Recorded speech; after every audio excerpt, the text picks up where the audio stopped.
Rizwan motor garage भदवाहा से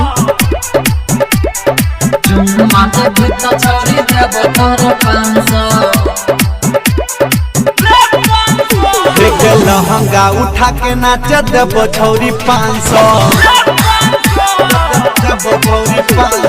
कमर में कमर सता पे देबो 500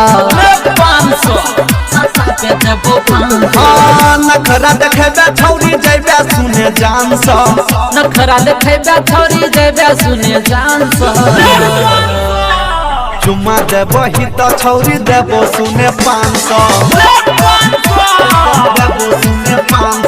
लहंगा उठा के नाच देबो छौरी 500 लहंगा उठा के नाच देबो छौरी 500 देबो छौरी 500 लहंगा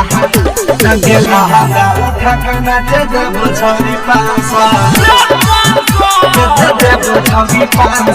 कृष्णा जी कहाँ से हैं? भदवाहा से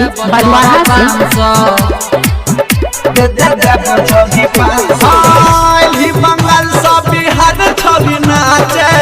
उमर डार्लिंग अभी तो हर काचे बोले तू अपन जवानी के रेट के यही पर मामला को देबो छवि से लगे उठा के नाचे देबो छौरी बंगाल से बिहार छौरी नाचे उमर तो डार्लिंग अभी तो हर काचे बोले तू अपन जवानी के रेट के वही पर मामला को देबो छौरी सेट के को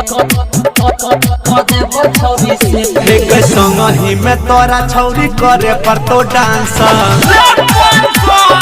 करे पर तो डांस चुम्मा देबी तो छौरी देबो तोरा 500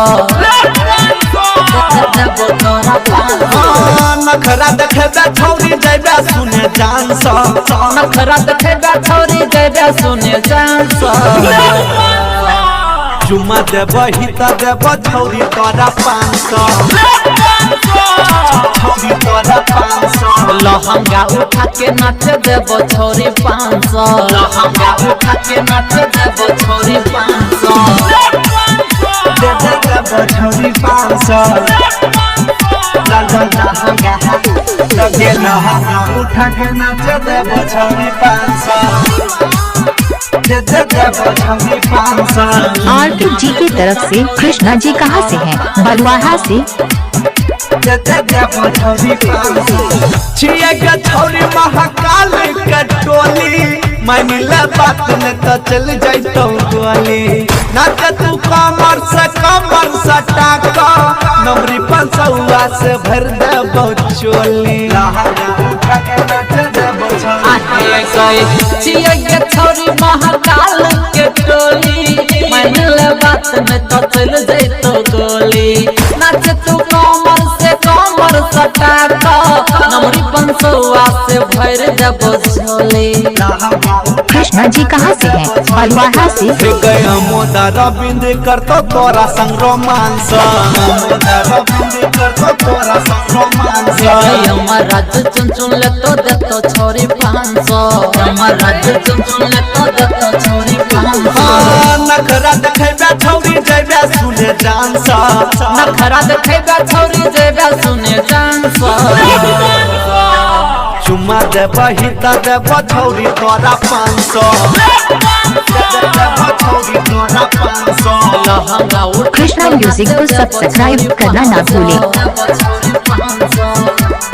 भदवाहा से